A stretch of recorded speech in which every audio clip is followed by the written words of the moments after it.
বদনজর খুব খারাপ জিনিস। খবরদার বাচ্চার এই কপালে টিপ দিয়ে বাচ্চাকে বাইরে নিয়ে যাবেন না। কথা বোঝা গেল না? টিপ দিয়ে বাচ্চাকে বাইরে নিয়ে যাবেন না, বাচ্চাকে সাজগোজ করে বাইরে নিয়ে যাবেন না, সন্ধ্যার সময় বাচ্চাকে ছাদের উপরে নিয়ে যাবেন না, সন্ধ্যার সময় বাচ্চাকে উঠানে আগুনে নিয়ে যাবেন না, বাড়ির চত্বর বাইরে নিয়ে যাবেন না। শয়তানের নজর পড়তে পারে, মানুষের নজর পড়তে পারে। বদনজর, বদনজর এমন একটা জিনিস, আল্লাহ নবী বলছেন যদি কোনো জিনিস ভাগ্যকে ভেঙে ফেলে দিতে পারতো তো বদনজরই পারতো। খালি আপনি বাড়িতে নিয়ে এসেছেন ছেলে, আর বাচ্চা একবারে বমন করে তুলে মরে মরে পেশাব পায়খানা, মনে হচ্ছে এখনই চলে যাবে, তার নামে বদনজর লেগেছে।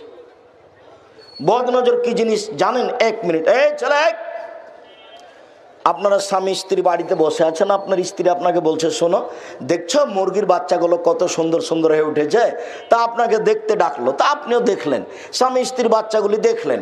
এবার আপনি জোহরের সালাত আদায় করতে গেছেন, এসে আপনার স্ত্রী বলছে আরে শুনেছ চিল এসে না 2-3টা বাচ্চা ধরে নিয়ে চলে গেল। দেখবেন সন্ধ্যা হতে হতে 10টায় ছিল 5টায় নাই, তার নাম বদনজর।